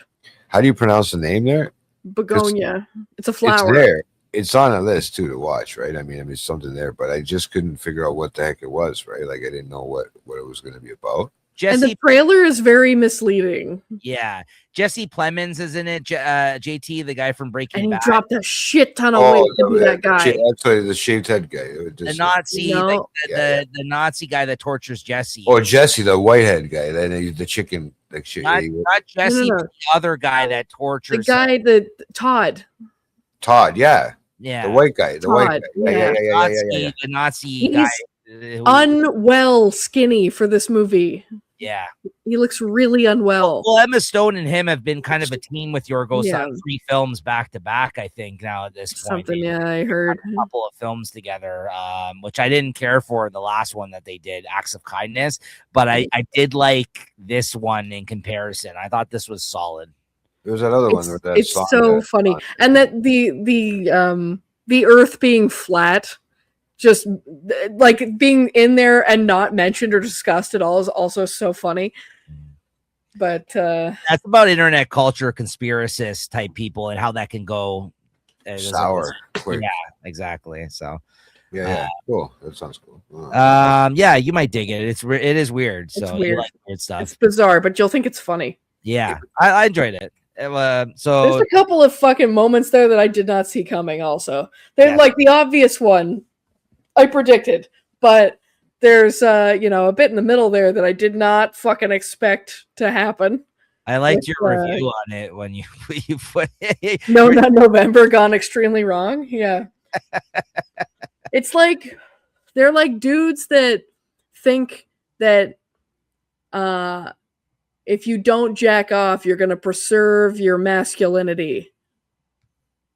That's like the type of dudes they are. They're like, you can't jerk off because it fucks up your chi. Something like that. Like, no, you know weird what? If you don't conspiracy people, sexually repressed, involuntary celibate internet weirdos. Right, which is what incels are, right? I might have a brother like that. Oh. I'm not mentioning names, but yeah, Nico might get. Well, there's only so many. All right, Jay, you're number 6. Let's move on. I'm gonna save you from whatever you're about to say. Let's not get canceled.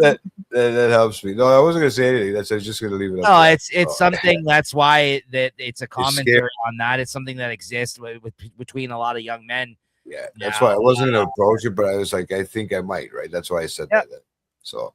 But yeah, and I know you know what I'm talking about. Yes. But yes. yeah, so let's move on. I don't like this. No. I was gonna pick for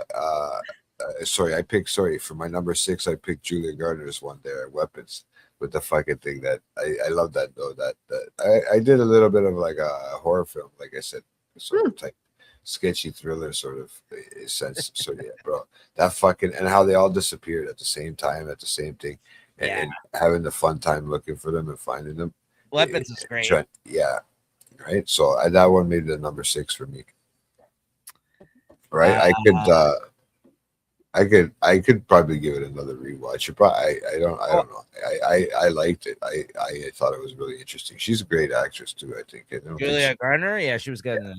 Yeah. She's good. Everyone was really good in it. I thought that was a really good cast in that one. Yeah. Right. So okay, good pick. Mine you got Josh Brolin. Yeah, you got Josh Brolin. You got everybody in there. Josh Brolin, he's the one trying to figure out with the security camera. He's been in a lot of good things this past year too. Yeah, he's on a roll. Yeah, I seen him. There was something else recently. I seen him in too. But yeah. My number 6 is Black Bag, which was also in my top 5. I remember that year. As was it on Jay's and Max's list. I think so, yeah. All kind of praised it at that time. This is just like a really tight, well-written, well-directed spy thriller that has the interesting twist of them basically talking about relationships within the agency, essentially. So it's like all these people that don't trust each other, but have to work within the confines of being a spy, but also are like the two main characters are in a marriage, and basically that gets threatened by other people in the agency, and it kind of goes from there, and we kind of see how everything kind of unfolds. It's directed by Steven Soderbergh, and of course it was Kate Blanchett was in it, as well as Michael Fassbender are the two kind of main couple that are married in it. And it's just a really like I said, well directed, well written, tight story of a film. And again, I rewatched it. I don't know how much rewatchability it has in terms of like this type of story that it is.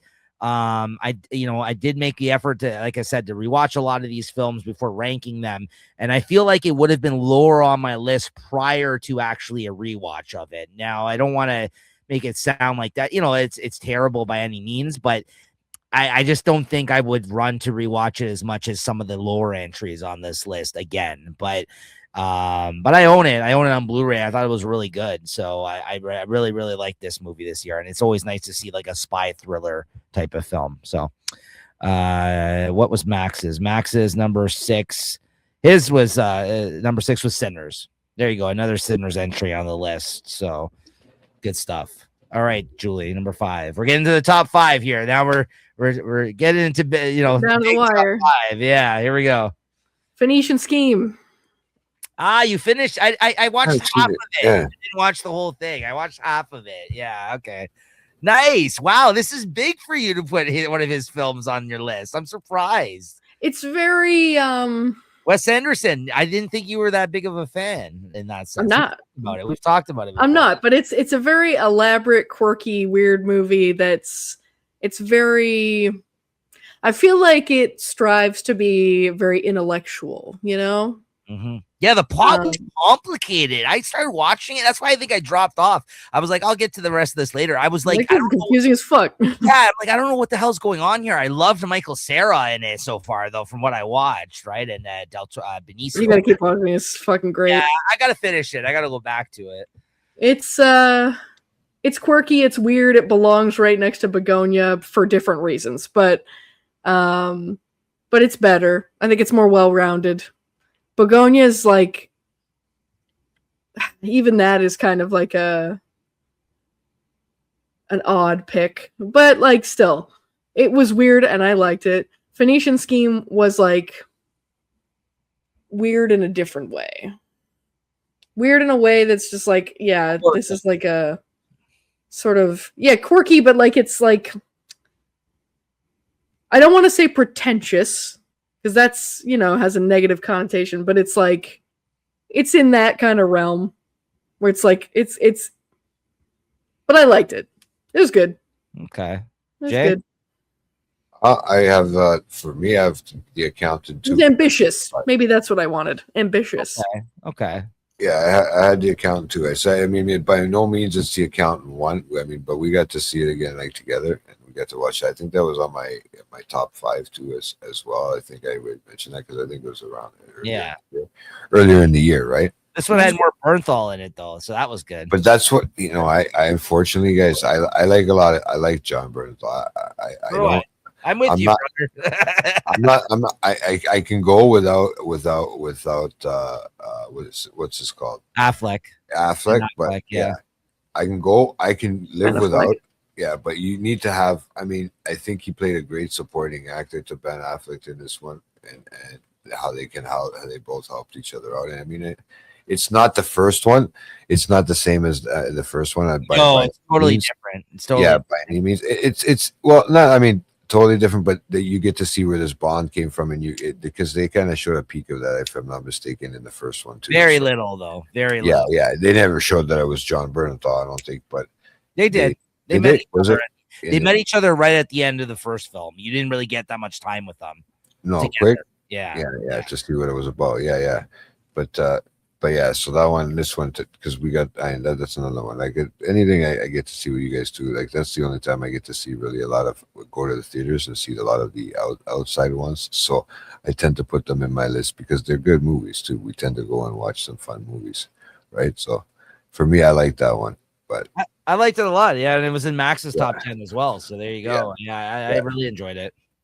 I don't know who this director is, Gavin O'Connor or whatever, but I don't know. I just, you know what? Sometimes it doesn't really matter. Sometimes it doesn't always matter, like you said about the director. It's the story, right? It's whoever can write. It's the writing and thinking about how they want to portray it, right? My number 5 is Bring Her Back. This is the Philippou brothers follow-up to Talk to Me, which I really loved when it first came out. They're great horror directors. I'll watch any horror movie that they put out. Is Talk to Me the one with the hand? Yep. Okay. Yeah. They put these out through A24. Bring Her Back is just even fucking darker than Talk to Me was. It's gory and it's a little at times, and it's pretty dark, and it had some good twists and turns. And is really between neck and neck between this number 5 and number 4 for me this year, and you'll find out why when we get to number 4. But it was one of the best horror films I saw this year, and I really look forward to any collaboration that these two brother directors put out in the future. I think this was a really solid follow-up to Talk to Me, and just different than I feel like most of the other horror movies out there, without feeling formulaic. I'll say, like, it felt wholly original, and I think it really rises above the whole, like, this is a good representation of still A24 horror that these guys represent, like when they put out their films. Like, this is a reason why people have talked about their horror films and continue to in some degree, is directors like this that they gave a shot to international. I think they're Finnish or Swedish or something like that. The Philippou brothers, I forgot what their background is, but again, just it has a different flavor to it. Scandinavian. Yeah, it has a different flavor to it, even in like the choices that they make or like the people that they cast, and the just really, really good and scary and messed up. And the woman in it, I actually think was just as good, if not better, than the woman that was in Weapons. The woman that plays that Aunt Gladys, or whatever the hell her name is. The mother is terrifying in this movie. It was just a really good year of like women in horror films, really, honestly, between those two. Honestly, just older lady, scary women in horror films. I just really dug it. I think they did a great job, both of them. But yeah, number 5, Bring Her Back for me. And for Max, we got Weapons. There you go. Weapons at number 5. There you go. Another entry for Weapons in the top 10s. All right, go ahead. Right. So we hit him off. Me and Max. Smack. Number 4, Weapons. There you go. Excellent. Good stuff. Yeah, it's great. Horror stuff doesn't tend to make it into my contenders for top 10s, but it was just kooky enough to not really fit the bill for horror. Yeah. It was just zany enough, just weird enough that I'm like, all right. Wasn't it was different. It was really different. So yeah.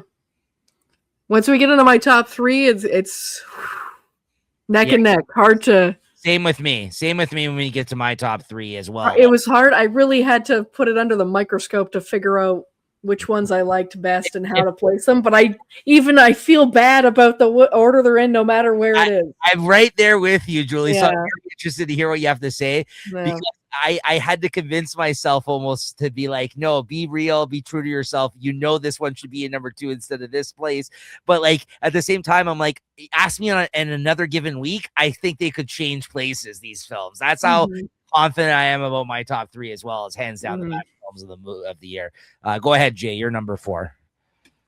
My number 4 was Superman. Nice. Right. Good stuff. Right. My number 4 was Superman. It was in my list. It's gonna stay in my list. It didn't make my top 3 because, you know, like I said, it wasn't probably the best movie of the year. I think I might have said that. I think I might have said that in my top 5, that it was gonna be like the best movie of the year. But there was so many other things, and like I said, I got to catch up on a few things right before the end of the year. So that are kind of sneaking in. There's one that's really snuck into there. So that my number 4 would have been Superman. So that was the start of a new James Gunn, and hopefully, like you said, Peacekeeper and stuff was great. Like you touched on the same thing too, but James Gunn, we want to see the direction he's going to take it in, maybe a little bit darker of a Superman, and hopefully they can keep going with this, and hopefully they will keep going with this. I know there's already talks and stuff like that and speculation. This is something that, and then also it's also something that me and my old man talk about when we can also watch. We have similarities with that, right?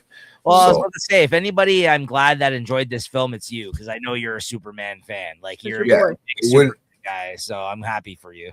No, at the end of the day, dude, it is. Unfortunately, that was the only real. I mean, for me, that I felt came out as any sort of DC Marvel sort of movie. Well, little things besides maybe some TV shows that have come out from Marvel and stuff like that. But they had the DC, like the Peacekeeper and stuff like that. But that not too much came out this year. It was one of those quiet years for them. Right. If I'm thinking correctly, I don't know if something's flying. No, not much. Marvel really didn't put out. Marvel put out the Fantastic Four, and they put out Thunderbolts, which they both I thought were all right. Thunderbolts probably even better than Fantastic Four, honestly. Thunderbolts, yeah. Very quiet year for them in relation to other years, though, for sure. Yeah. Yeah. More like. Yep. No. I didn't think not more like other years. Like it was they had more in other years. Sorry. All right. So my number 4, like your number 4, I think, Julie, Weapons.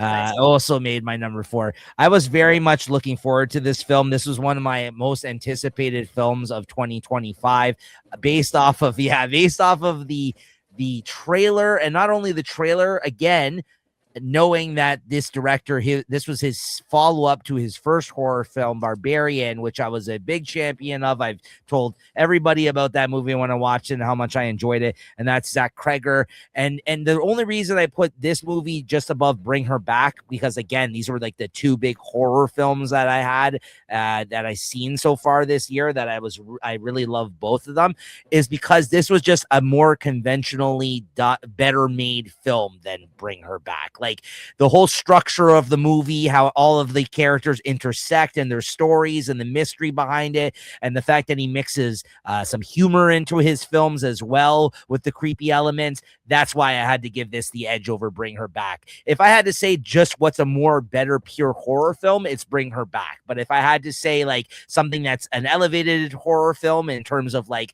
bringing people like Julie even into the film, watching it and enjoying it, I would say it's this film. This film is just the better structured film and better made film out of the 2. But both very good, and Weapons comes in at number 4.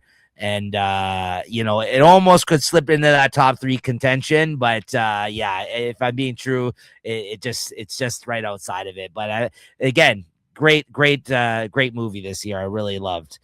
And then Max's number 4 was Black Bag. There you go. You're seeing some repetitions here, just in different spots in the top 10. So Black Bag coming in at number 4 for Max. All right, Julie, number 3. All right. I'm going to get some heat for this one. My number 3 already? Number 3. Maybe not from anybody here, but I'm going to hear about this later if Parth ever watched the episode. One Battle After Another, number 3. Oh, number 3, eh? Great movie. But like I said, my top 3, it's like we're fucking neck and neck. But I have to be true to myself, like Nico said, and think about my level of enjoyment of the different genres here. And I'm with you. I'm right here with you. You're making the right choice. It's tough though. I made a last minute switch, but I think it's just so funny because wait till I get to my pick, because I think we're gonna be very close in what happens. I think I need to watch it again, to be fair. Like it does deserve a second watch. That's also a good point I can make too, is I've only watched everything on my list once. Yes. But this one's had some time to settle in. I watched it a while back. But it's fun. It's fun. Leo's character's fucking hilarious. Sean Penn is fucking despicable. But great. He plays it really well, but goddamn it, I fucking hate him. Like, as that character is a jackass. I fucking hate that guy. Oh, General Lockjaw or whatever. Lockjaw. He's the man. He's the weird Christmas Vacation Club or whatever they call it. Christmas Adventures Club. That's it. Yeah. Dude, I'm telling you right now. Weirdos. The white supremacy. White supremacist shit. Yeah. That shit, bro. He had a half breed. What a super timely movie though, with everything going on. This is what I was thinking. It's like when I come down to it and I have to rank it, I don't know. It's hard for me to like. I feel like the subject matter pissed me off, and that's why it ended up in number 3. But like. If it's provocative, it's good. Yeah. But here's the thing. I think he makes it fun despite all that, the film. Because he's making it's honestly, I would say arguably the best comedy this year, because there's so many funny moments in it, even though the subject matter is serious, like some of it, in terms of the timeliness of stuff going on with the immigration and ICE and stuff in the States right now, right? So I'm with you though. It was a good movie. Absolutely. And just to qualify, Parth would have ranked it much higher. That's why. Is he a big Paul Thomas Anderson fan? He loved this movie so much. It's a great movie. It'd be number 1 for him. No contest. But I am being true to myself. Yep. Yeah. I think that's fair. How about you? I'm gonna go for Marty Supreme. I got to fit that in under the wire. You saw it. Oh, nice. Interesting. I wanted to. I found that interesting. Just how he stole the bunny and how he held him up and said, "Hey, just tell him I held you up at the gunpoint," and then he went down to go figure himself out and show him how he's getting into the tournament and stuff like that. But there was a lot of takeaway from this one, right? Like you can look at it in a few different ways. You can look at it like a actual ping pong movie, but you can look at it as like trying to up and come or starting something different, starting like an actual sport, right? And stuff like that. Having to argue with everybody, so I got to fit that one in under the wire this year.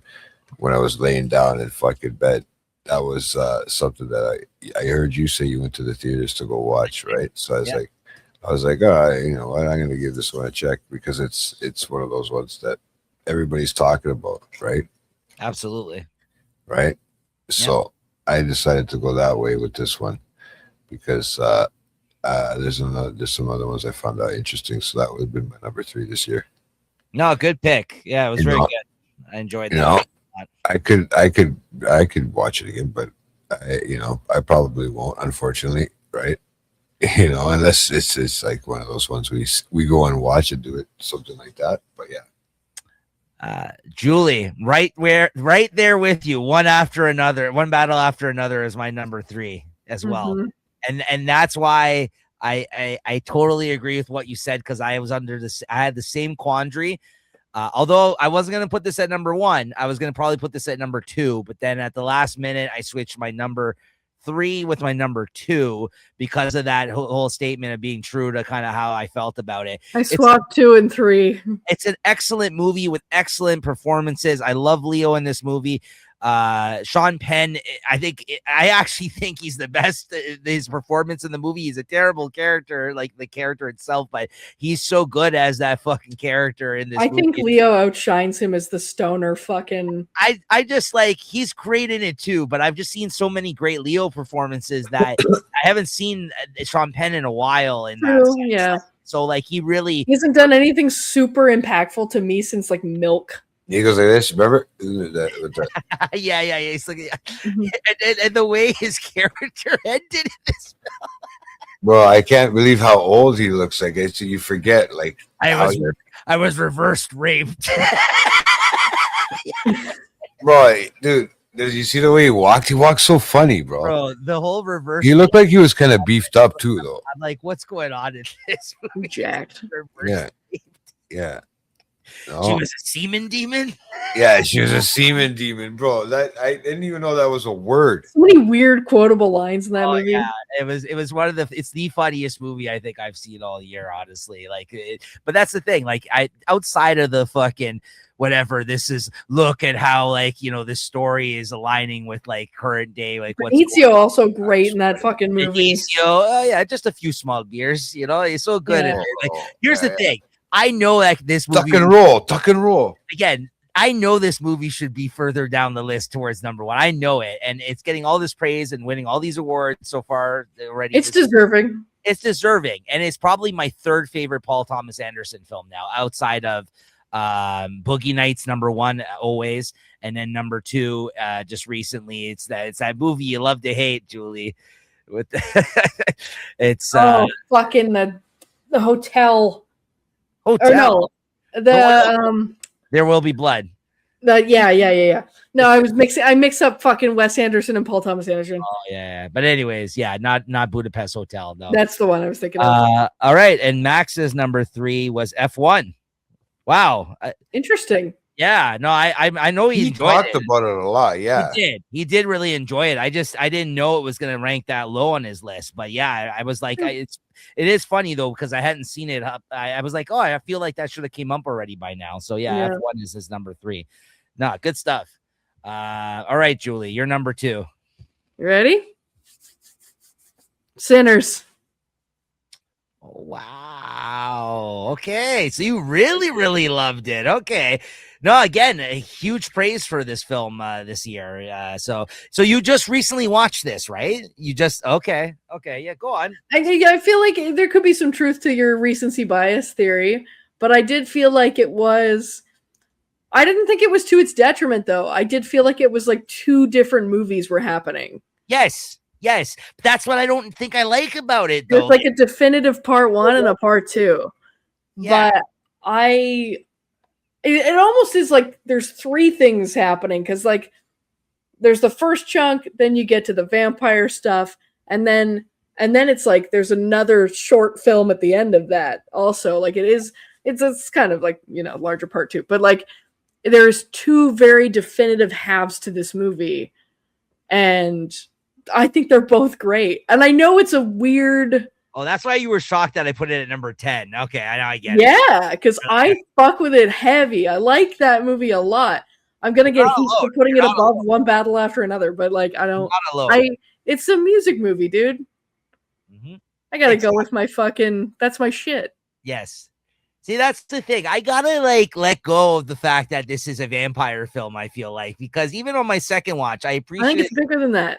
I know it is, but it's hard for me to not to get out. Like the genre mash doesn't work for me in that regard. Like I even on the second watch, I did appreciate it more. Because you're a big horror buff too, though. Like I feel like you're feeling like there's a disservice to what you were expecting. Yes. And it more catered to me, and that I don't really fuck with horror shit that much. No, it was good. It's undeniably good. I mean, it's on.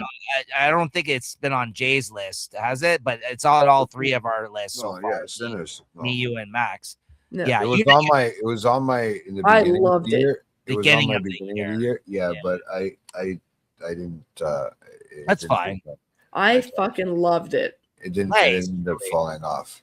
Right, because I did watch more than I thought they said that I did watch, but I just ended up falling off. I thought I was gonna have it maybe somewhere on there because I did like the concept, but thinking about it, I really would have wanted more like Dusk Till Dawn instead of like you guys were saying like the Black Street. Yeah, go ahead, Jay. What's your number 2? You're just rambling. I'm gonna cut you off now. Yeah, number 2. With your comments. All right. Right. The Long Walk. I enjoyed the long. I liked The Long Walk because that okay. Yeah, because it was really at the end of the movie and stuff like that when they're just doing everything they can to survive and they're actually helping each other out and stuff like that. It meant just for the simpleness to the movie, but the depth. I really enjoyed it. Like I said, I fall in love with those Stephen King adaptations. right? So I tend to fall in love with those. So that would have been my number 2. Nice. Didn't expect that. That's awesome. No, yeah. My number 2 is Guillermo del Toro's Frankenstein. This movie fucking rocked, and it looked great.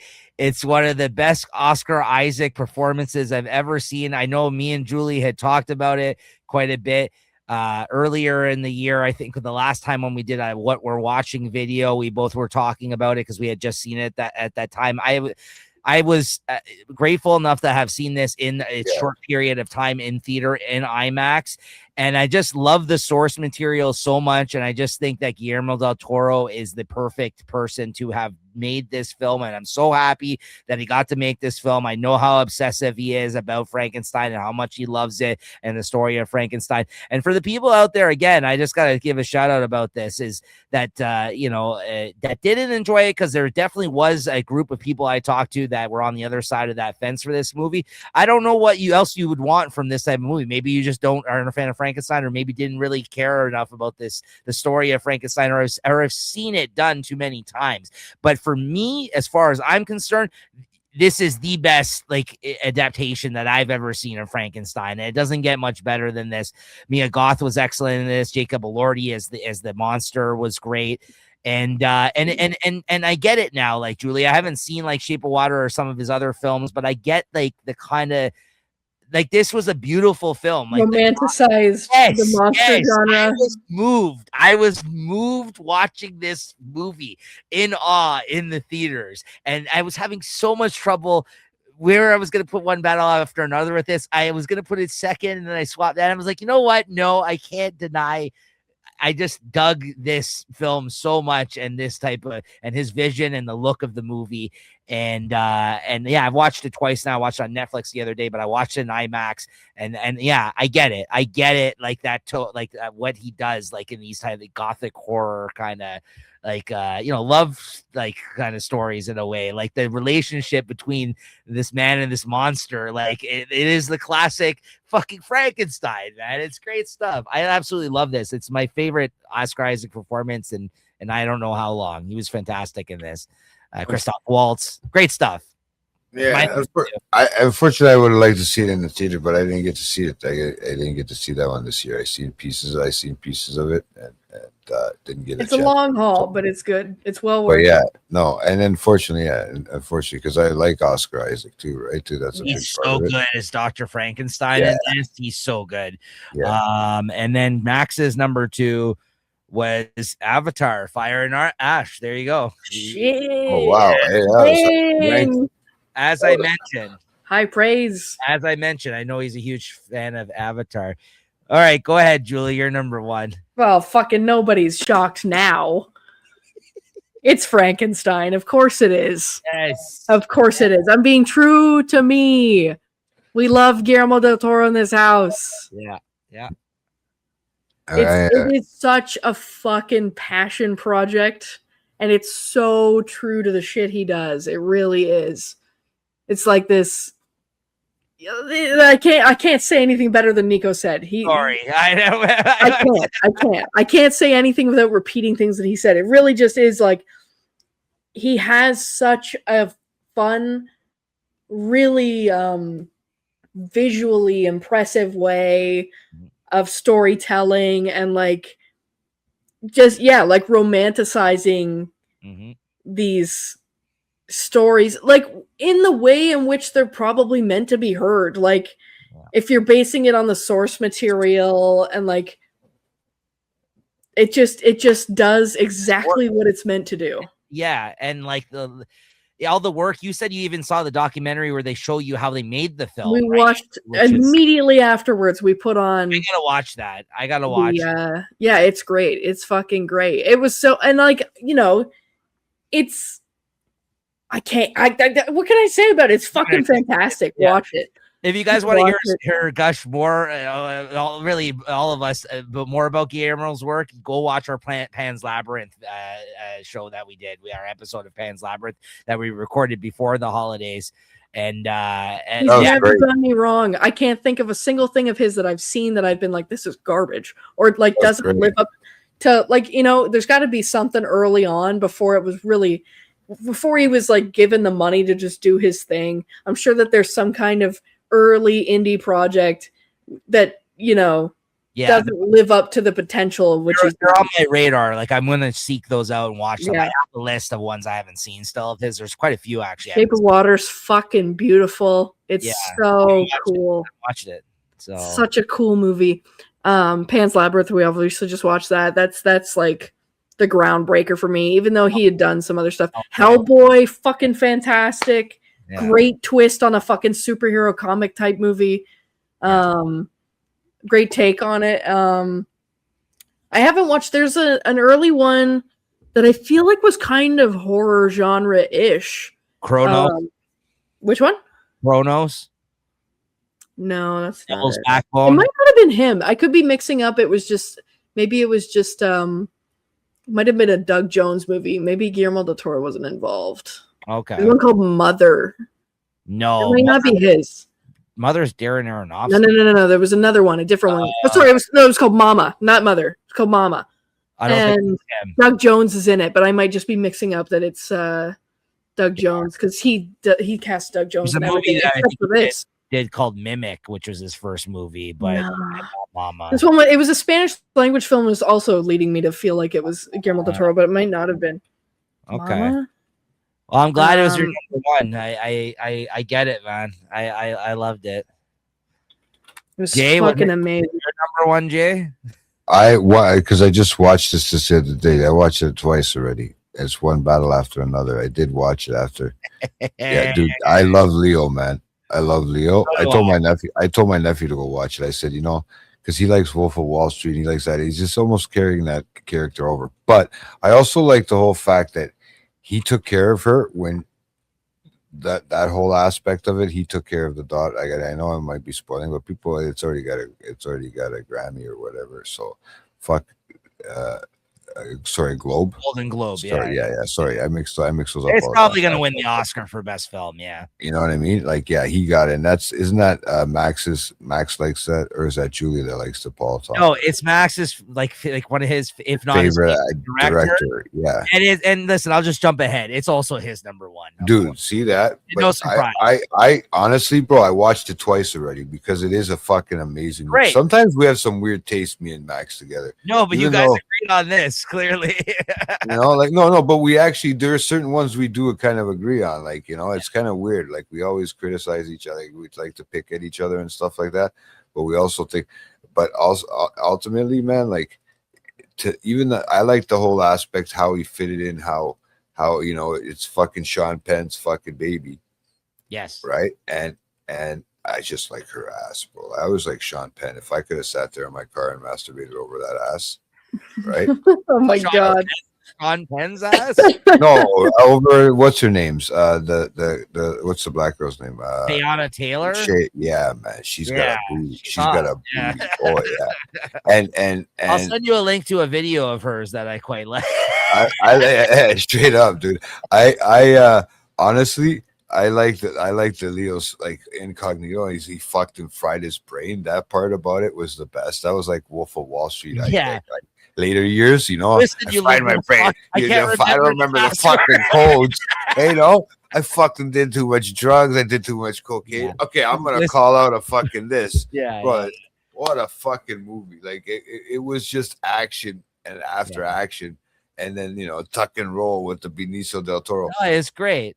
It was great. I wish I could have seen that on a big screen, like even just a half decent screen. Right, I seen it on my television. I mean, my television's like every once in a while. My 27 inches, 37 inches or some shit. It's decent enough, right? It's a regular TV.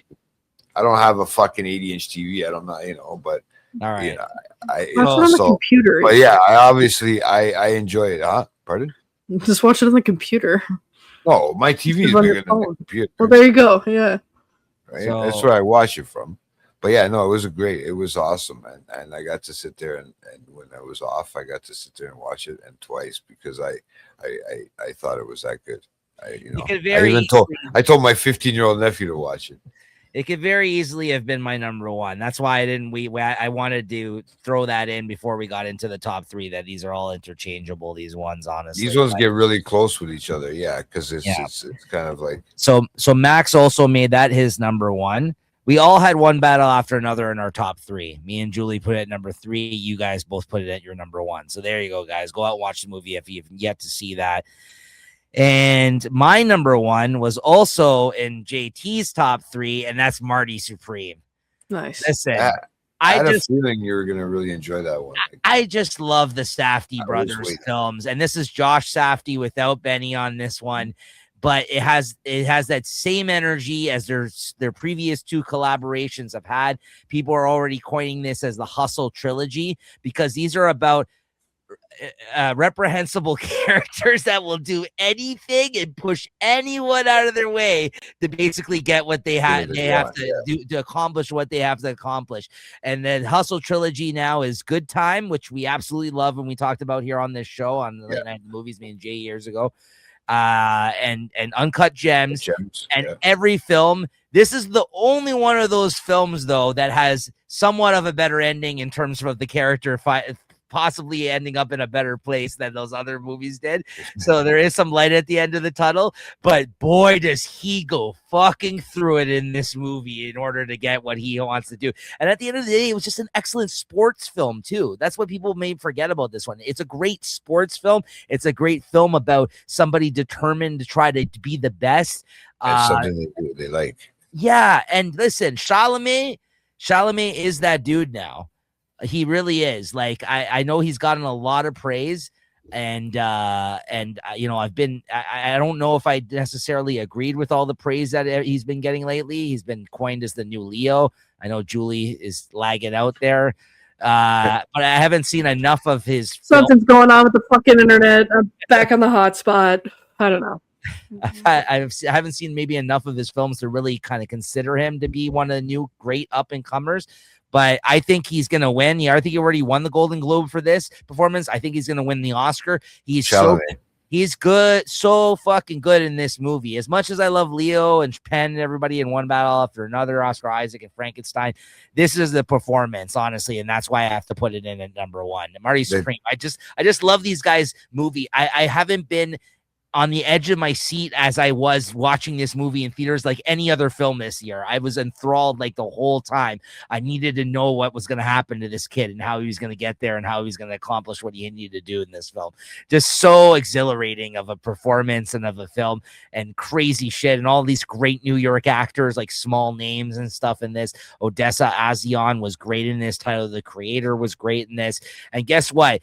Like him or not, Kevin O'Leary was even great in this movie. I was gonna say, isn't he in here? He played a piece of shit, and that's why he got cast as that character.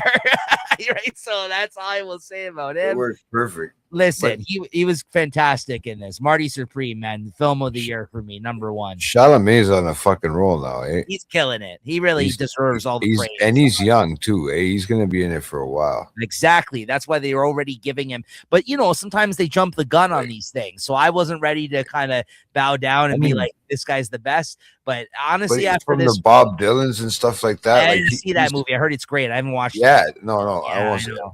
You know, like, I mean, dude, he's having a fucking fantastic time. Dune, but Dune's an act, like, you know, he's a very small part of the Dune films in a way. Like, it's very ensemble cast. So, but for such a young character, it's pretty cool, to be honest with you. Absolutely, a young guy, because this is so much we get to look forward to. As we're losing, you know, new people, we're gaining exactly at the same time, and I like to see that this exactly do a good job. Like, I mean, it's a totally different generation, right? So, I mean, it's nice to see that change, right? We went from we went from kind of like, you know, everything, you know, so open, right? Now it's so conservative, and people, you gotta watch what you say, right? But awesome, and he's a great up and comer. So, I thought you would have probably watched the Dylan one. I didn't think you. No, I haven't watched it yet. I'm going to though. So yeah. So there you go. There you go, guys. Those are our top 10 favorite movies of 2025. And hopefully Julie, she may be done now. She may not be able to close out the show with us. We'll see here in a minute. I think no, she's still frozen. No, she's got her head in her face. Yeah. Oh, okay. She said she's on the hot spot. Whatever. All right, guys. Well, that's gonna do it for this episode. Our top favorite movies of 2025 as Julie is frozen on the screen. All right, guys. Make sure to like and subscribe. We'll see you guys next time. Thank you for everything. And yeah, stay tuned. There's always more great stuff to come. Later, everyone. Yeah, always. Peace out.